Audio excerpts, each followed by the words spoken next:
We're all business, except when we're not. This is the focus group in isolation. It's the savvy side of 9 to 5. Listen. Bueller. Laugh. And learn. Negotiation. This is what you do in business. This is the focus group with Tim Bennett. Staunch. And John Nash. Keep your clothes looking neat and clean. We're all business, except when we're not. Hello, everybody. Tim Bennett here in beautiful Rehoboth Beach, Delaware, with my good friend and co-host, also in isolation, up in upstate New York. Hey, John, how are you? I'm good. I'm all set. I think Garrett probably cropped this for just me, but out of the crop range, in the way in back of me, there's a model of the Starship Enterprise. So. Oh, it never ends. It never ends. Hey, did you shave? I've decided I'm not going to shave during this virus epidemic. No, I'm shaving. I cut my hair the other night because that's what you do when you're almost bald. It's really one of those. Like, why don't you just let it go?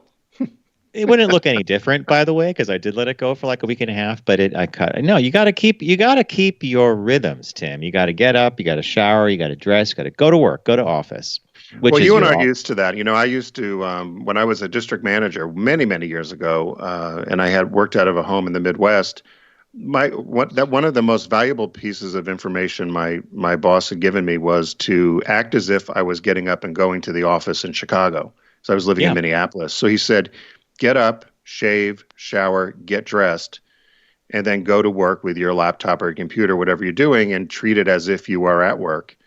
And then when it's done, it's done. And I fortunately had a little place, had a little loft apartment, or an apartment that had a little loft that I set up as the office. But ever since then, I've been fine working out of the house. But I know for a lot of people, this is a big change.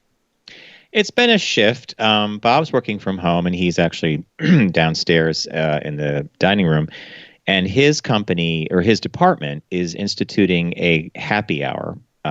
They check in with everybody at about 9:30 in the morning. Everybody signs on. They could do audio or video or both. And then I think they're doing Monday, Wednesday, Friday kind of after work happy hour. And I came in from a bike ride last week, and I photobombed, or I guess video bombed his happy hour call. And I said, I posed a question to his coworkers. I said, I'm used to doing this. I've been working out of my home for 13 or 14 years now, or an office you would go to, one of like a WeWork or something. And I asked them how everybody felt about working from home, and they're getting used to it, but it's not that's not normal for them. And especially if you've been in corporate America for most of your career, this is a very weird thing, because the ability to walk down the hall or look at someone and say, hey, could you send me that form or whatever? You can't do that. You have to do an email or a text. You have to do one of these things. And hey, it's just the way it is for the next couple of weeks, right? Yeah. Did you see my favorite thing? I was going to post it too. So if we're here, you can follow along. If you go to focusgroupradio.com, you'll find all of our audio and video archive, as well as our live show, like we're doing currently, and also our podcast, which is TFG Unbuttoned, which is released every Tuesday. So back when I hurt my back a few years ago, John set up all this tech for us to be able to do the show remotely. So bear with us if we have any technical issues, but so far so good. I wanted to say, John, there was a video I was going to post that's been going around of a woman doing one of these, sounds like what Bob was doing, Zoom conferences, and there's 6 or 8 people on the call. And she totally forgot she had her phone. She went into the bathroom, and she's pulling her pants down. Have you seen the video? No. Maybe the boys in the booth. Have you guys seen the video of the woman who, while she was on the conference call, gets up and she goes into she's pulling her panties down. She's on the toilet. The phone's still going. The staff, everybody starts laughing. And she's like, what's wrong? There it is there. We've got Garrett and Steve in the booth joining us. Can you play that and see she's over there can you see that, John? No, I can't, but I'll see it when we post process. Okay. But can you believe she got up and went to the restroom and forgot she was on camera, and because she was on one of these video things, so it was quite funny. What would have made the ending of that particular video funny, and I haven't seen it yet, would be if she dropped the phone in the toilet after everything. That would have done that. Yeah, I'm sure we're going to get a lot of strange behaviors from this time period, right? My other favorite one, there was a guy, and again, brilliant, but you and I have done this with step and repeats. There's so for these people that did Zoom things, this kid lived in kind of this ratty apartment, and he had this huge blow up done of a very kind of mid-century modern, really cool luxury apartment he had behind him. And all of his coworkers, they just hired this guy. All of his coworkers thought he lived in some fantastic high rise in Manhattan penthouse with beautiful views. And I thought, again, brilliant. But they show him sitting in this little, fourth floor walk up with all the junk around him, but this beautiful screen behind him, which they all thought was his apartment. They're like, how is he affording that on this salary? We just hired him. That's funny. I like that. Before the whole coronavirus shutdown occurred, there's a wall in my office which is blank. There he is there. Good, you guys are quick today. Boys in the booth.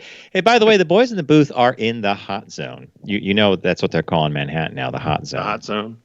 Well, it's where what is a third or a half of the infections in the United States are. And someone asked me the other day, why is that? And I'm like, well, okay, New York is one of the biggest cities. It is the biggest city in the U.S. It's one of the biggest cities in the world. Welcomes everybody. Three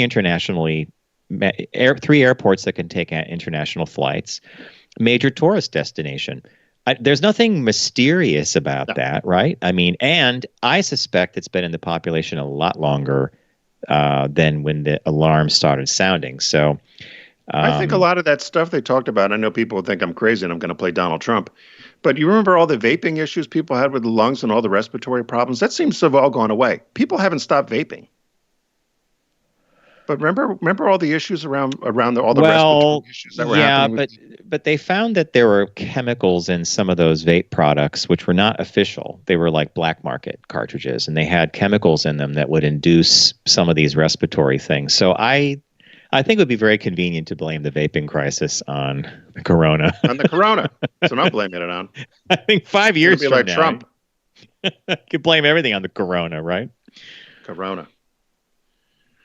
So what? So hey, John, what have you been able to? Has the weather been nice up there? It's been kind of rainy and cold here. We had, for the most part, I've been really lucky. I have my bike up here, so I can ride, which has been odd, by the way. I want a sidebar for that for a second. So, all these shelter-in-place edicts have basically said, if you're with somebody and you're both in the same household, you could be with them, great. If you go out for a walk and you're with strangers or maybe a neighbor, stay a few feet apart. Well, not a few, what am I saying? 6, the magic number is 6 feet, seemingly. And you could walk or exercise or do something and get outdoors. Well, I'm on my bike about 3 or 4 days ago, and a car comes towards me and slows down, like really slows down. And nothing happens, but the woman makes sure that I see her glaring at me, like, what are you doing out? Now, mind you, I was on an empty road. There was a barn on my right and a cow and some chickens. I was traveling at 17 miles an hour on my bike. So I'm not exactly a threat to anybody. And frankly, how could you ever get the virus from someone riding a bike? But that's the extremes we're going to. So yeah, I've been able to do the exercise, and we walk when we can. We saw our neighbors next door, Todd and Marge, and they came over, and Todd had a walking stick, and he holds it up at one point. As I get closer to him, he goes, "This thing's 6 feet long. Stay that far away." And then we all laughed. So everybody seems to be doing good. I don't know why upstate has a run on toilet paper and paper towels. I think Albany County has confirmed 145 cases. Columbia, the county that we're in, I think maybe has 4. But there's no toilet paper and there's no paper towels. So really? I went to the store and there was no Windex and no dishwashing detergent, which I thought was weird. Those two are kind of odd, right? I mean, they're not sanitary. Yeah. They're not. Though the Windex reminds me of a movie. I think you remember My Big Fat Greek Wedding. Yeah. And the father in that movie could cure anything with Windex. If it was a wart, it was Windex. If it was a spot on the table, it was Windex. So, hey, maybe someone said, hey, Windex. And you read my mind. I thought exactly that's what people were doing. They're going to use that to kill everything. Windex. For the corona. Right. The corona. I plan to use that excuse for a lot. You're going to use it a lot, eh? Yeah. Hey, we, as many of you know, we're very supportive and thankful for one of our partners here, Fiverr, Fiverr.com, Fiverr.com. And it's a great place to find freelance talent and any sort of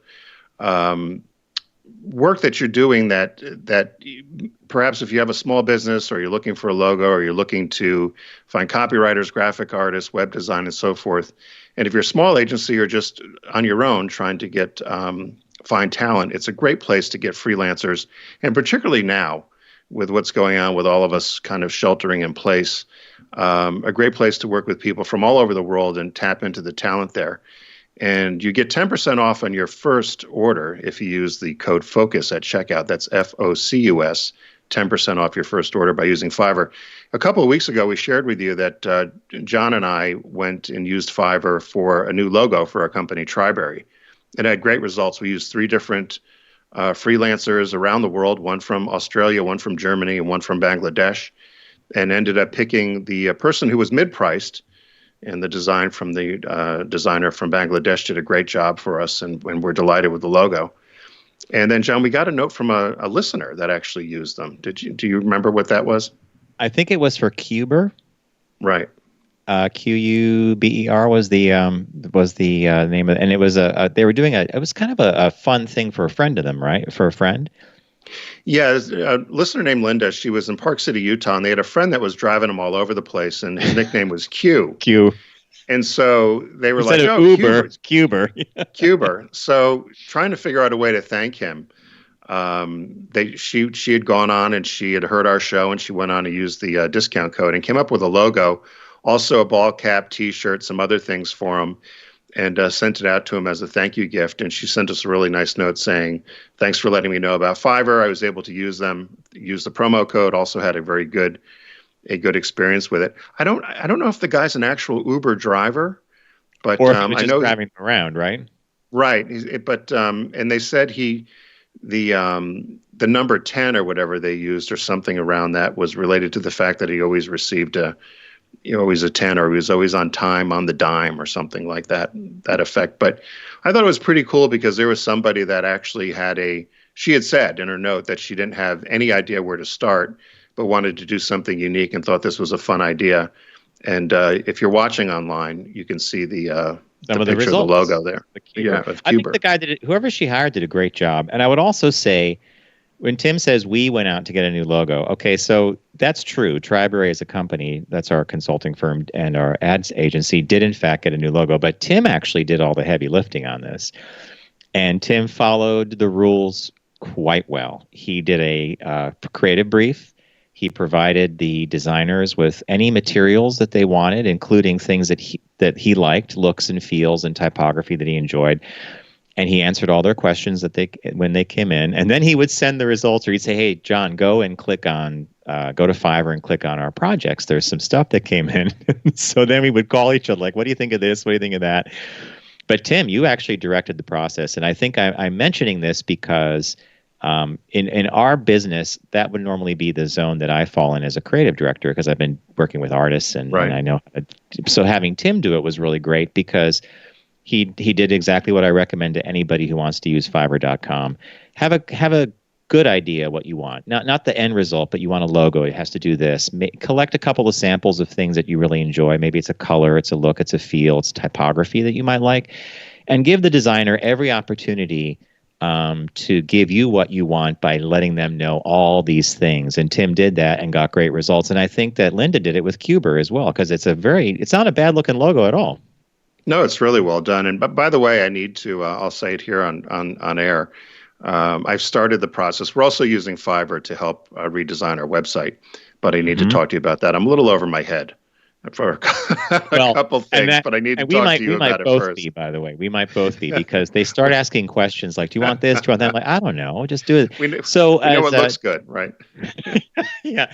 So as Tim said at the top of this, we want to thank Fiverr for being a partner of ours here on the Focus Group. Makes a lot of sense, especially if you are a small business and you just don't know where to find some of these resources or some of this talent. Go to Fiverr.com. You could actually search by project. One thing that Tim found that I thought really is a great way to search, you could actually search for when you need it by, 24 hours, 48, a day, a week. Narrows it down to designers that can actually turn it around that quickly, and you're not going to be disappointed. And if it's your first project with Fiverr and you go to them, by all means use the code FOCUS, FOCUS, because you'll get 10% off your first order.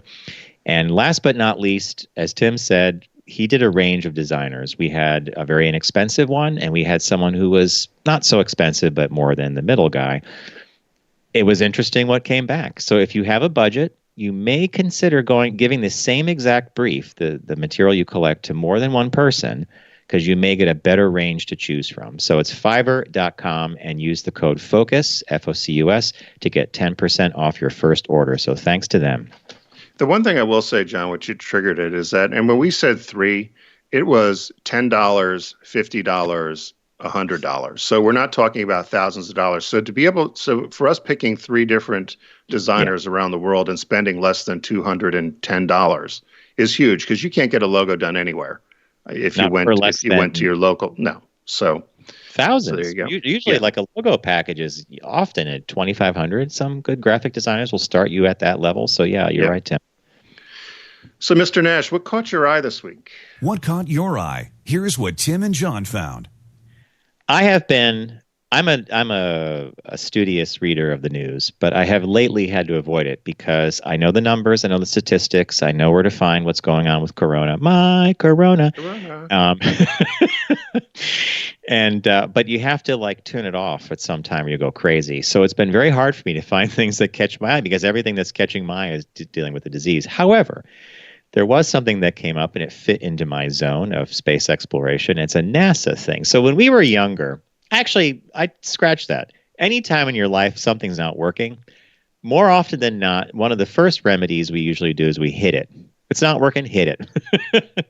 Remember when you were a kid, if the TV wasn't doing something, hit the TV, or we had the rabbit ears that had to get adjusted. So NASA has a probe up on Mars called the InSight probe, and it's been there since 2018. And there was an experiment they were trying to run with something called the mole. If I worked for NASA, I might be in their PR department helping them come up with names that for some of their stuff that may be better than the mole or whatever. But anyway, the mole's job was to dig down into the Martian soil and figure out temperatures and seismic activity, because it's a very active planet, even though Mars seems to be dead. So it wouldn't dig. This thing it deployed, it rolled away from the probe. And by the way, they're directing everything from Earth to Mars, which is, millions of miles away. It takes forever for a command to get there. And the mole wouldn't work. Control, Alt, Delete. That didn't work. Yeah. So they finally figured out that they could use a different part of the probe to literally knock this thing and put pressure on it so that it could gain traction and do what it was supposed to do. It had a drill bit that was supposed to go down and start sampling the soil. It took them a while to program it. And I imagine that what I saw on a Twitter feed of a video of this thing happening probably took hours for them to record it, because it takes, I don't know, an hour and a half, or I don't know how long it takes to get to Mars when they send a message, and it has to come back. So they would send these little bursts of code until finally they had enough code in the memory banks of this thing, the InSight probe, for it to put its thing out, its shovel out, and go bap, bap, bap. It would tap, tap, tap, and it tapped this thing, and it got the mole working. So we're all happy about that. But the oldest trick in the book, right? Hit it. Well, it reminds me of all those toys we had as kids, too. Yeah, they always showed on the commercial how well they looked, but they never worked in the dirt or anything. They just sat there and spun. So that's probably a similar thing. Take me back to the good old days of toys that I used to dream about. Like, wow, do you remember chemistry sets and all this other stuff? You'd be like, when I get that, I'm going to do this, or I'm going to do that. And then the thing would come, and exactly what you said, Tim, it would just sit there. Yeah. You're like, that's not doing anything. All you needed was baking soda and a little vinegar, and that was it. The kids lost interest. Wait, is that what we used to use to make a volcano? Yes. Fizz up, then you flare up. Okay, yeah, all right. Make the whole thing. So I had you went a different direction than Mars. You went very different. I did go a different direction. I didn't want to do anything that was coronavirus related, but I did find something that did catch my eye. The title is "Sex Toy Sales Surge During Coronavirus Pandemic as People Learn to Appreciate Their Alone Time." Bye, Corona. So, worldwide sex toy sales have surged in recent weeks as a huge number of people are stuck in with the coronavirus, and self-isolation discovery has been a new thing and a benefit of our time alone. So there's a German company called Womanizer, and they're recording. I think they make. Whoa! The company's called Womanizer. Yeah, it's a brand. It's T3. According to T3, a sex toy brand womanizer. Mm. Their January through March sales versus what the projection was through the first quarter, 50% higher than predicted or projected. Sales in Italy, where the whole country's in lockdown, are 60% higher than predicted, and global sales overall, the first 2 months versus now, are 50% ahead of all forecasts, and they're actually having trouble making and keeping up with demand. Do you want to guess which countries are driving the demand? So we mentioned Italy. Is this strictly European? This company? No. It's so these are where the sex toys are being sold. The top 1, 2, 3, 4, 5 countries. So I mentioned Italy. I'm going to say France. Nope. Is the United States one of them? The French are all into it. Yeah, the United States, Canada, Japan, China, Hong Kong, and Italy. Italy number one. But it's U.S. Then U.S., followed Canada, by Japan, Hong Kong, Okay. Italy. So they're saying with the prospect of being home long periods of time that it's a good time to explore and get to know yourself a little better. They do caution, however, I think this was kind of snarky at the end.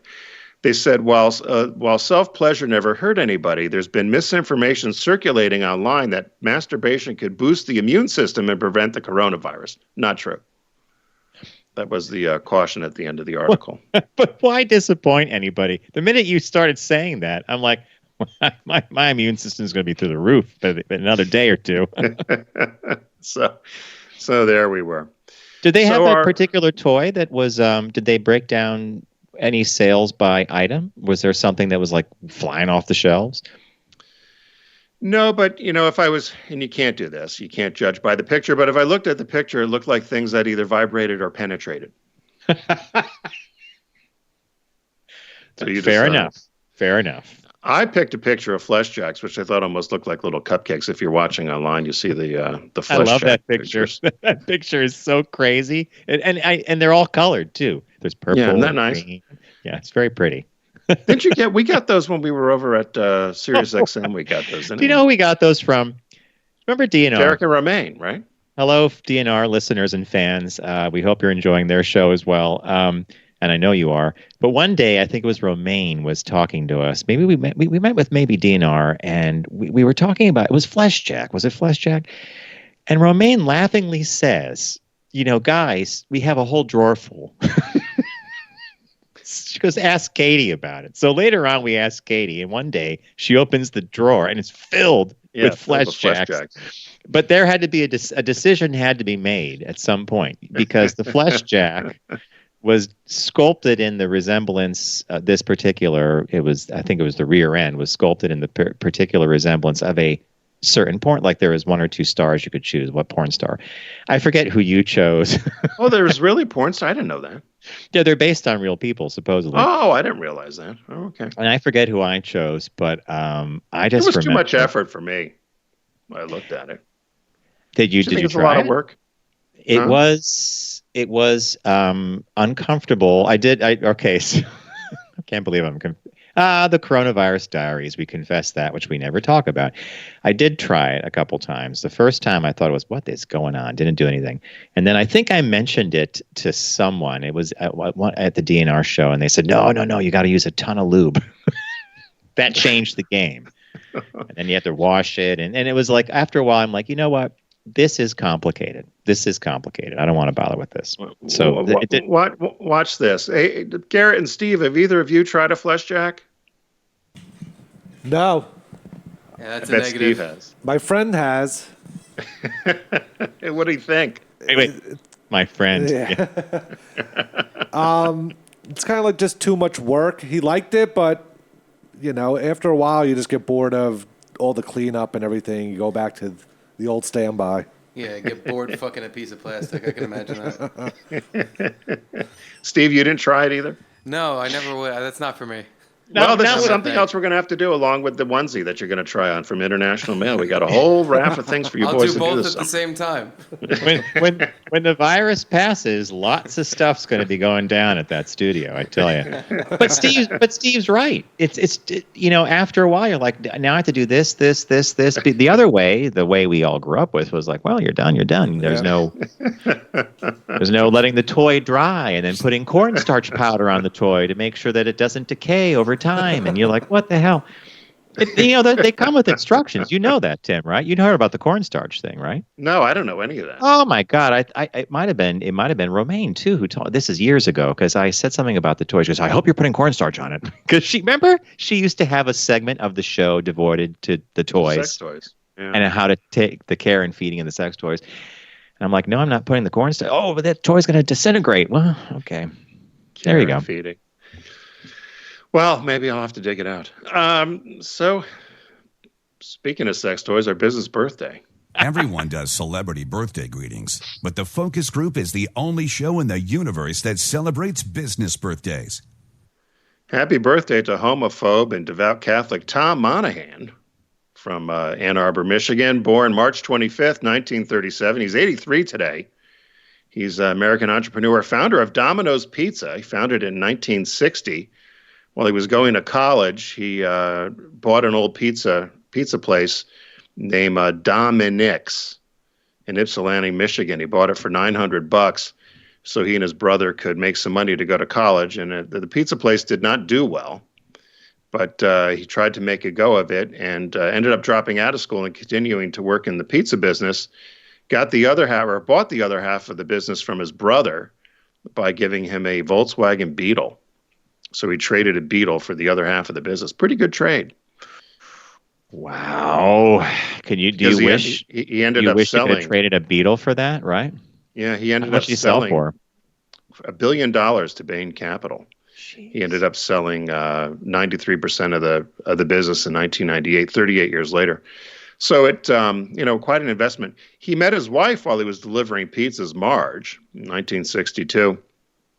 And so he never did graduate from architectural school, but he was a huge fan of Frank Lloyd Wright, and actually the headquarters for Domino's is like a Frank Lloyd Wright building.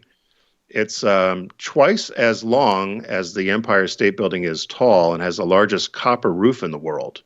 And it's full of original Frank Lloyd Wright artifacts and so forth. He was a huge collector of Frank Lloyd Wright furniture and all kinds of, memorabilia, for lack of a better word.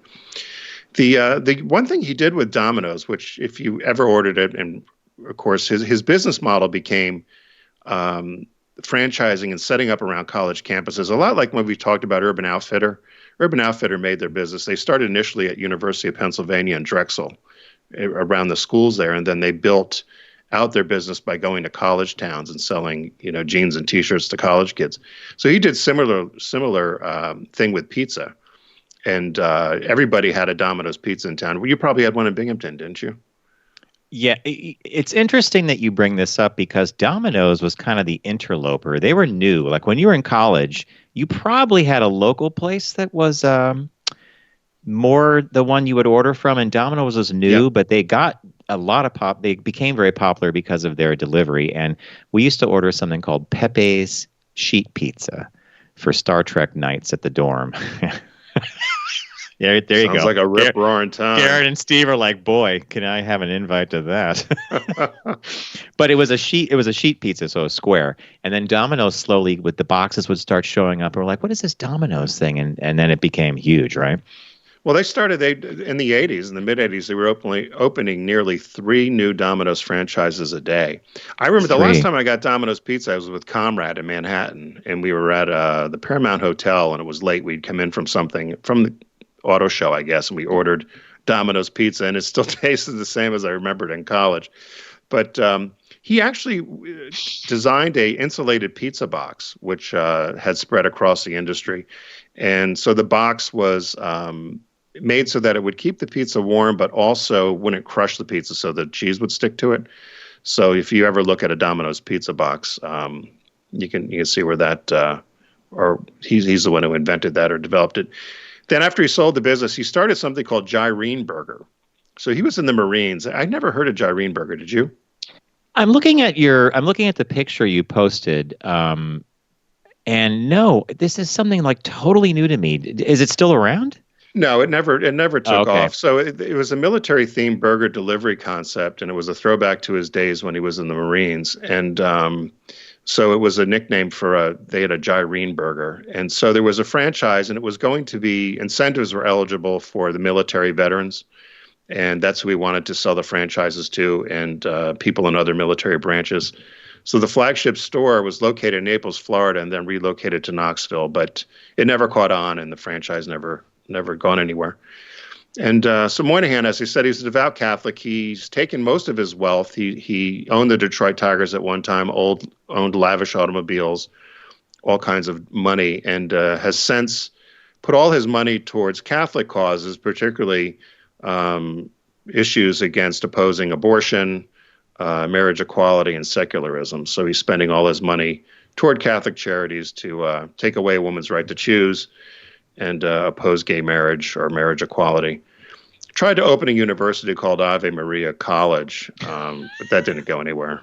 Well, the name alone. Oh, where's your diploma from? Ave Maria. Ave Maria.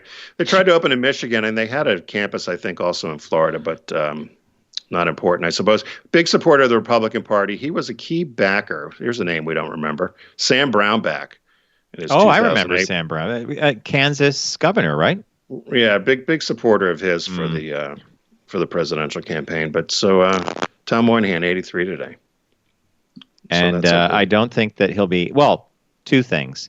He could make our book because of Domino's itself, because that's a big culture changer, right? But the person behind it, and putting your money against secularism, you're basically saying you're putting your money against science or anything fact-based, because the church is all, wow. All right. Well, it's a good birthday, but it's always good to show the people behind these companies, right? And what they do. Well, right. And that's always the important piece, I think, as you know.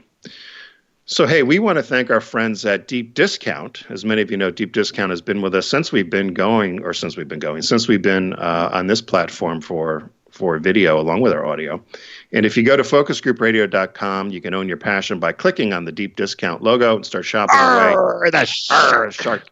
We love for you to click on the logo through our site, because we get credit for it. And I know a lot of you do order things from Deep Discount. And again, once you get tired, as we're going on to weeks or maybe months of self-imposed isolation, you can certainly still get things delivered to your house and catch up on some old movies or TV or other sort of media that you want to consume from Deep Discount. So it's a site-wide sale right now going on, John. So that means everything is Shark Madness. So what did you find this week? So while I have been studiously avoiding news, or trying to, of my corona, I did pick a movie that I do think you'll enjoy. If you haven't seen it before, it's called The Andromeda Strain, and it was directed by one of my favorite directors, Robert Wise, or Bob Wise. A government satellite crashes, comes out of orbit, doesn't totally burn up on the way down, but lands near a small town in New Mexico, and within minutes, every inhabitant of the town is dead, except for a crying baby. And here on the description, they said an elderly derelict. In reality, the derelict was a wino. The guy was like drunk so the baby that was crying and the drunk guy they lived, but everybody else died. The satellite is retrieved by a special team the government has, and it's taken to an underground facility, multi-levels down, really well done. And they code-named this. They know there's an extraterrestrial virus on the probe, and they called the virus Andromeda. And the movie follows them trying to identify the virus, trying to figure out how it reacts to us, and then it goes through that. But really well done movie, Andromeda Strain. It's on Blu-ray from Deep Discount. Great movie to order in. It's not horror, but it's good science fiction, and it has a great resolution as well. Wow. I picked the Abbott and Costello, the Complete Universal Collection. It's the 80th anniversary edition. And what made me pick it, I was going through the scanning or flipping through through channels, and they were showing the Abbott and Costello, the 30-minute or the 23-minute sitcom that was done in the 50s and 60s. And so I thought to myself, gosh, I wonder if they still do, or if they ever show the movies, which I'm sure they may somewhere, but I never see them or I don't catch them. So I looked, and sure enough, at deep discount, you could get the full collection. It's close to, I think, somewhere between, I counted 25 and 30 full-length movies. It's a 15-disc set of all the movies from Abbott and Costello. As I said, it's the 80th anniversary edition. And some great things there. But the one I would love to watch with you is, I think it's Abbott and Costello Go to Mars. So you could just... I'm looking at that one right here. Yeah, I see the name. You could just imagine what's going on with that, right? So I thought that would be perfect. And again, it's at a great price at deep discount. So what's the release this week? New release is a movie that I desperately tried to get to the theater to see because everybody told me that the theatrical experience was going to be really riveting. And it's Sam Mendes's movie, 1917, Oscar-winning. He's an Oscar-winning director from the Bond movies, Skyfall and Spectre, and he's also well-known for American Beauty, one of my favorite movies, which Tim fell asleep in. Saw the first 2 minutes, the last 2 minutes, then deemed it one of the worst movies he's ever seen. You know, okay. And you have to agree. No, I don't have to agree. I happen to like American Beauty a great deal. So I don't know why. I don't know why you're hung up on that American Beauty. You know that it was not a good movie. We could discuss the English Patient in that category. I'm not sure about American Beauty. So at the height of the First World War, two young British soldiers are given a seemingly impossible mission in a race against time. They must cross enemy territory and deliver a message that will stop a deadly attack on hundreds of soldiers. There are shots in the movie that are super long that I don't even know how they made them. A friend of mine went to see it several weeks ago when it was still in the theaters before the Oscars. And I just got a text after the movie. He said, unbelievable. You have to see it in the theater. If not, ... get it as soon as it comes out. So I would highly recommend 1917 on Blu-ray. So a big thanks again to our friends at Deep Discount.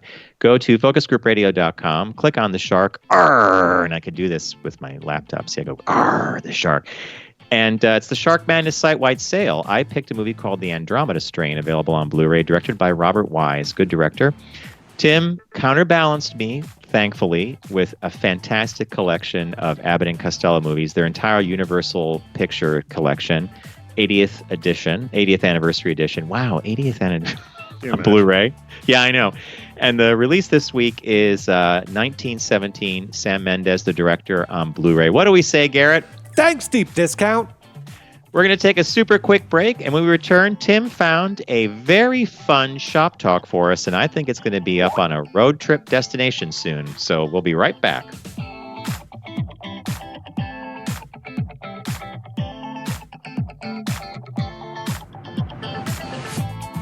You're listening to The Focus Group with Tim and John. Learn more at focusgroupradio.com.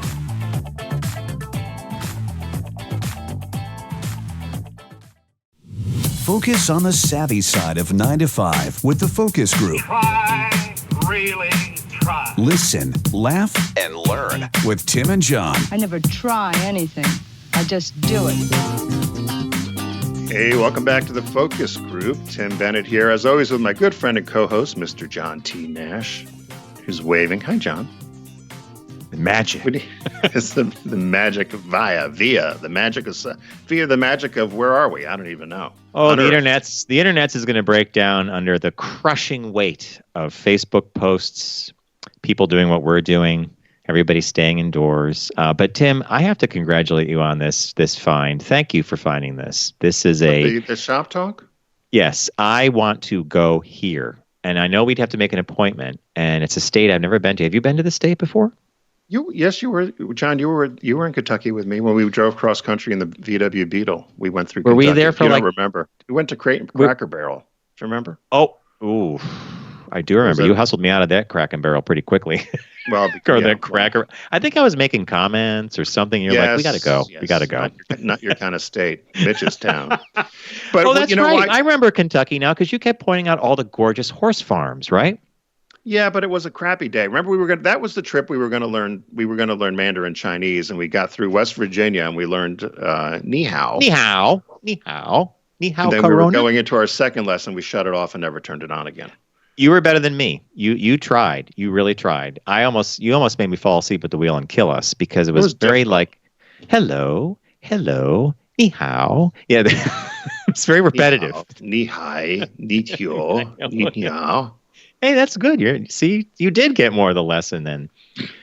So why tell I us picked this? about So the this. Shop Talk says Kentucky is home to the world's only ventriloquism museum. So there's been a bunch of these things. When John and I have done these cross-country trips or even trips around different regions, we try to find these kind of offbeat Americana, folky sort of places.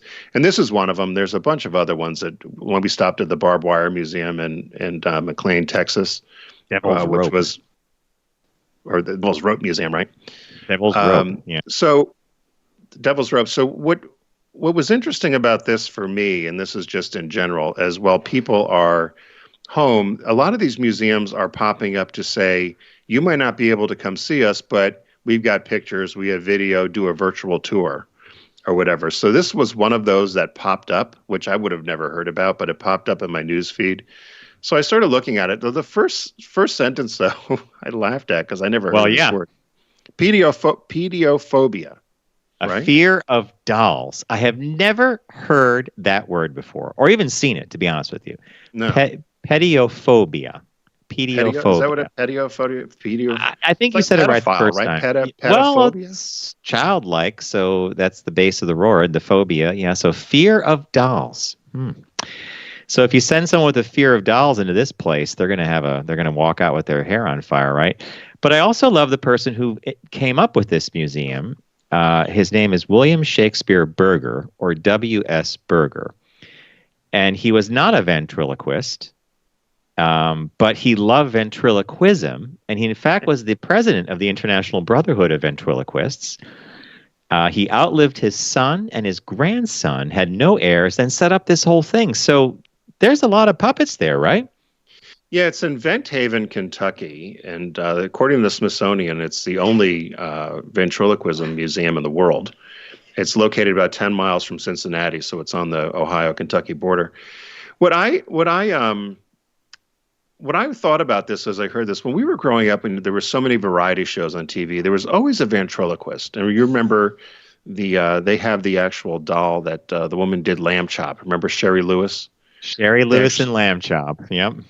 But there were all kinds of other ventriloquists. And I think there was a show, America's Got Talent, they had a ventriloquist on there. But it seems to me to either be a lost art or it's just not something people, almost like burlesque, right? People don't watch it or don't consume it anymore. Could you name a ventriloquist person now? They named two in here. I recognized both names, but one I had actually seen advertised when we were in Vegas many, many years ago. They had named Jeff Dunham and Terry Fader. But no, beyond Sherry Lewis and I guess who did who was the Edgar Bergen guy? Charles McCarthy or something? Yeah, Charlie McCarthy was the doll, and Edgar Bergen was the ventriloquist because that's Candace Bergen's dad.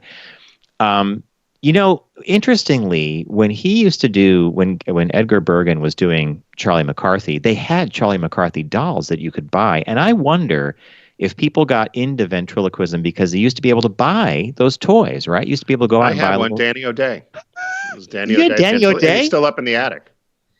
Ooh, My brother and I tried to saw his neck off. We were going to put another doll's head on it, so I think he's got saw marks in his neck. He's no longer mint in box, that's for sure, right? Oh, he's not. He's never was mint in box. I mean, mint in box. But you had the little elastic, and you had to move the mouth, move the jaw, yeah, and you'd pull the little thing. Yeah. So I think that I wonder if there's a. So one of the reasons I love this as a shop talk, two things. You brought up the first one, which is where does the interest come into this, and how do people get into the career, and how do you find this museum? And then the second thing is we've been to a lot of these fun museums, the Devil's Rope Museum. We shut down the Liberace Museum, unfortunately. Then you have Ventriloquism Museum. How do these organizations, they're probably limited in budget. Probably not a lot of people are coming. They make a little money off the gift shop stuff. Like I'd love T-shirts from the Ventriloquism Museum, right? Those are probably fun. I can imagine what those shirts are. But how would you go about advertising this business? You're in Kentucky. I don't know how far off the highway they are, but this is one of those marketing problems that I think is kind of intriguing because if you stumbled on it, you would have a great afternoon, right? Even though I think it's appointment only, right? But to try to search it out, you're exactly right. And how I stumbled on this, there's another one that sort of caught on. This one didn't catch on like the one. Did you see the bit about the Cowboy Museum? No. So the National Cowboy Museum, it's out west, and they decided to let the security guard take over the Twitter page. And so he was going to start trying to drive traffic to their website. And it's turned into this huge, huge success because the poor guy, his name is Tim. You can see a picture of him. Garrett could probably pull it up. But he says, "Hi, I'm Tim." And he's saying things like he's typing out hashtag and on the Twitter. So he's trying to do, he doesn't know how to do all the social postings. He typed so people the are word telling hashtag. him, right. Someone finally says to him, "You have to actually use a symbol." So then he types and goes, "I'm really sorry for the past week. I've been typing out hashtag. I realized I'm not supposed to do that. I'm supposed to use that pound thingy." And he's there with his cap on, the security guard cap, but he's taken over the Cowboy Museum, Twitter and social media feed, and he's become a sensation. And so they were talking about the Cowboy Museum, and then there was these other sort of museums that it would be good to know while you're at home if you wanted to get away from all the 24/7 news about the viruses to check out some of these museums. So that's kind of how we landed on because I knew you would like the Ventriloquism Museum. Well, it's an odd career. It was always a novelty kind of performance. And we were younger, we would see ventriloquists on the Johnny Carson show now and then. Oh yeah.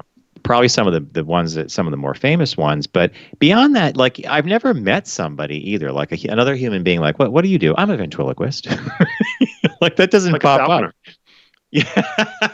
Well, it's kind of, I thought of this too. It's like Rich Little. Remember Rich Little? He would do all the impressions. There's the Cowboy Museum guy that was doing the Twitter and stuff. But do you remember Rich Little when he would? He would do Nixon. He could do anything. Carson would throw a name at him, and he would do the person. He'd go right into the person, right? But who does impressions anymore? I don't know. So I'm wondering if that ventriloquism, that sort of stuff's a lost art. So if you're watching, Garrett, I know you can't see John, I don't think, but Garrett threw the thing up at the Cowboy. We'll put it on our Facebook page, which is Focus Group Radio, so you'll see the Cowboy Museum along with the Ventriloquism Museum. I love the fact that someone in admin said, our Twitter feed needs to be handled by someone. Give it to the security guard. Give it to the security guard. We're not. And here. unknowingly, because he was so innocent of some of these terms we use, he ends up being hilarious, and people just love it, right? Yeah. It's hilarious. Yeah. Do you guys know who a famous ventriloquist collector is? David Copperfield. The magician Copperfield? Yeah. He has a huge warehouse full of all the old ones and stuff like that. He's always been a fan, and he has a huge collection. I don't know if he has an actual museum, but people that know him say it's probably better than this museum. I don't doubt that. If it's Copperfield, he's got the money for it. But could you imagine him going to enjoy his collection? Like, I think I'll go enjoy the dummies. He walks into the room, and they're all sitting there waiting with their mouths to go up and down, right? What an interesting... Copperfield, the one that does the, disappears a bus. A bus disappears. Yeah, the huge... How does he do all that? That's all nonsense to me. That's just a camera. Yes. How do you disappear? How does a bus disappear behind a curtain? The Statue of Liberty is just the audience was on a rotating platform. So while he was making noise and stuff, they just slowly rotated the platform, and then the Statue of Liberty disappeared to them. Oh, well, Garrett, is he a magician or is he an illusionist? He's more of an illusionist. He does the big scam artist. He's a douche. Scammer. I'm with you, Steve. He's a scam artist. There's no loss of love from the boys in the booth for David Copperfield. We need a Vegas show, John. Do we need a Vegas show, you said? Remember the one we went with the guy with the pets when he was mean to all the pets? That bird flew on Andrew's head. That was the Popov Pet Circus. Remember that one? A crazy Russian. You had bronchitis. You had just landed. You were being dragged around. Corona. Well, my Corona. Then I got the bronchitis, and I was being dragged around, and we had to see Chris Angel. I think it was Chris Angel at the Luxor, right? Our favorite show on that trip, though, and this is way off the beaten path from ventriloquism, happened to be Donnie and Marie. And we've said this before. That was one of the best shows I've ever seen in Vegas. It's someone, I forget who I was listening to. Somebody just saw the show again recently and said the same thing we did. Here we are 5-10 years later, that Donnie was great. I mean, he's an entertainer. These kids were raised to be entertainers, right? Yeah, and he made sure that it was the old style where they had the tables that came out from the stage, and he made sure he ran down and touched everybody's hand. It was like, I touched Donnie Osmond. Yeah, no, he high-fived us, remember? It was great. It was a great show. He was fantastic, and we were like, how old is he? And he's dancing like that. That other show that was good, and I'm going to forget his name, so I feel bad bringing it up. The one who did all the drag queen things, that guy, Frank Marino's show. That's exactly what it was. And it was, he had all the different drag queens doing Cher and all that stuff. Yeah. Well, those are the days, Tim. Those are the salad days of going to Vegas and doing all the shows and getting in. And, we broadcast from the Luxor for many years, right? From the pool party. From the pool party, from the Liberace Museum. Back in the day. I had a sinus infection at that Liberace broadcast. And everybody kept saying, you're fine. You're dehydrated from the desert. I'm like, no. You're horrible when you're sick. You're a bad patient. You're a bad patient. Better not Camera get corona. Go. We were on, and you sat there like a catatonic. I'm like, John, we got to talk for 2 hours. Say something. Yeah, I know. I was bad. But later on, I don't like the way my voice sounds. I think I'm sounding groggy. You sound fine. Talk. But later on at the Wynn, at the adult pool, we really evened things up there. Remember that afternoon with the cupcake? Oh my God! In that pool. Anyhow, everyone folks, those pools, people in Vegas, they're nothing but piss-laden pools in those pool parties. If you ask me, you might want to watch. Yeah, steer clear of the pool, especially after the corona. All right, so a little far off the ventriloquism museum path, which was interesting career. Interesting that someone created a museum out of this, and I would like to go see it someday. Garrett added one other layer. We may never get to see this, but David Copperfield, the magician, has quite a collection of ventriloquist dummies.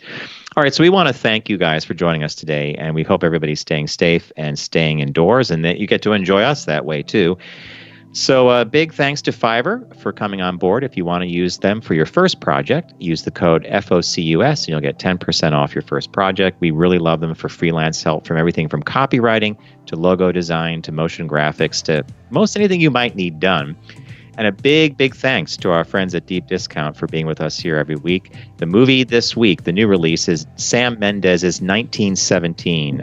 It's supposed to be fantastic. I'm dying to see it myself. I selected The Andromeda Strain, and Tim picked a movie, a collection of all of Abbott and Costello's Universal Pictures films from back in the day. Another great way to pass the time. Everybody, please stay safe. Don't text and drive. Arrive alive, and we'll see you in the new week.